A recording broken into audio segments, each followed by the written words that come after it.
Hello everyone, welcome to Metro Surveyor channel. This channel is dedicated for sharing knowledge and learning subjects on non-life insurance, risks, losses and claims. Now in this part 3, I explain about insurance, how the insurance works and what is insurance with understanding of basic insurance terms with reference to non-life insurance in a simple way so that new entrants to insurance, students, junior surveyors, trainee surveyors, loss assessors, junior level insurance employees, insured employees, and insured public who are dealing and looking after insurance and who want to gain knowledge on insurance can easily understand the subjects and benefit themselves. Now, let us go to the subject. How does insurance work? Insurance works by sharing financial losses of a few out of contributions of many who are equally exposed to the same type of loss. Now, let us go into a short story which may help you all understand how the insurance basically works. Once upon a time, 20 men from a few villages went to a nearby busy town to have their livelihood by pulling hand rickshaws for passengers and their luggage. After a few years of hard work, with their savings and with little borrowings, each one of them were able to buy auto rickshaw separately. Unexpectedly, one of the men had lost his auto rickshaw in an accident. He could not afford rupees 2000 for a new auto rickshaw. He lost his livelihood and had to leave the town with much reluctance and sorrow. The remaining 19 men felt the disaster. They all went to the headman with whom they had conversation. 19 men said, "Headman, it may happen to any of us. What can we do?" Headman asked, "Can you each afford rupees 2000 for a new auto rickshaw if you happen to lose the present one?" 19 men said, "Sorry, Headman, it is very difficult for us." Headman asked, "Can you each afford at least rupees 110?" 19 men said, "Yes, of course, Headman. To that extent we are capable." Headman said, "Very well. If you each give me rupees 110, I will buy for you a new auto rickshaw or give you rupees 2000 cash. That is, your loss will be set right. When you happen to lose the existing one this year by accident."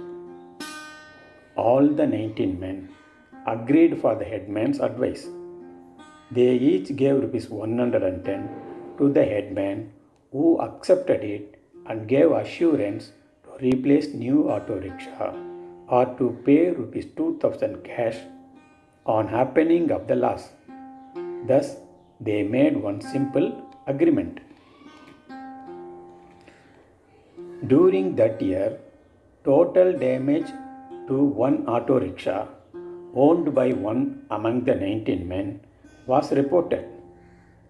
As promised, the headman replaced the auto rickshaw at a cost of rupees 2000, which he could do so out of rupees 2090 collected from the 19 men at rate of rupees 110 from each. So, the 19 men nor the headman suffered. In fact, the headman had rupees 90 left with him for the work and trouble he had taken. This is how basically the insurance works. That is, the insurance works by sharing financial losses of a few out of contributions of many who are equally exposed to the same kind of loss. In the story I cited, The exposure units were auto rickshaws. The number of exposure units were 19 only. But practically, larger the exposure units, closer is the actual losses experienced as per law of large numbers. And the insurers are better able to estimate the size of future loss payments and to fix an appropriate charge, that is premium, to cover those losses, in which case the premium is even very little compared to the premium quoted in the example.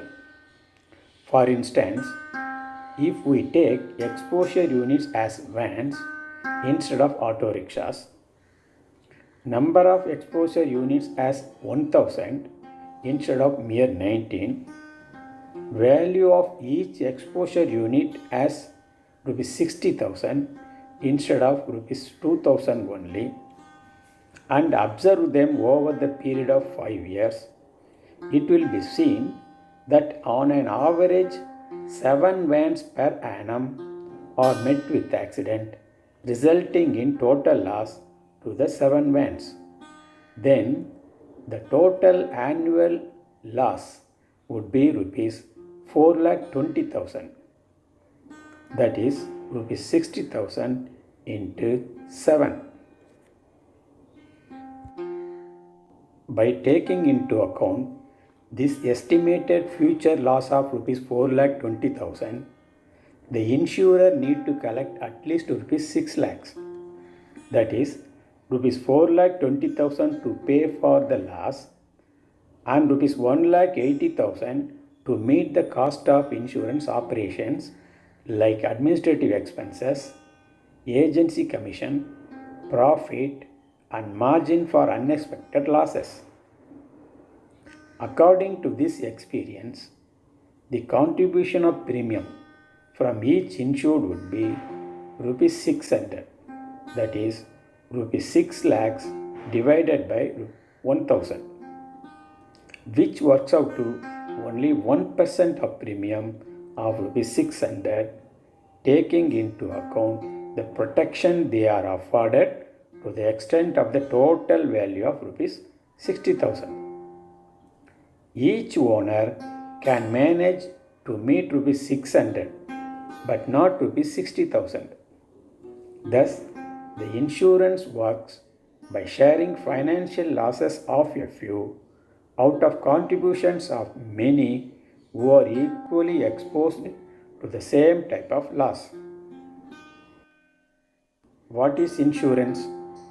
Insurance is an agreed arrangement whereby one party called insurer, on collecting a certain amount called premium from another party called insured, promises to pay to that other party a sum of money or its equivalent in kind up to a limit called sum insured on happening of a particular event called peril or accident, resulting in loss subject to certain terms and conditions. To enable both parties, the insurer and the insured, make terms and conditions clear, the contract is evidenced in a document called policy. Now, from the simple story and examples I cited, let us try to get understood with some of the basic terms frequently used in insurance. Headman is insurer. Each one of the 19 men are insured. Rupees 110 paid by each of the 19 men is premium. Rupees 2000, the limit made good, is sum insured. Every auto rickshaws are property insured.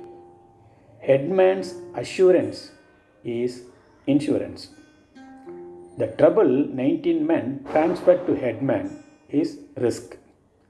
Document evidencing the contract is policy.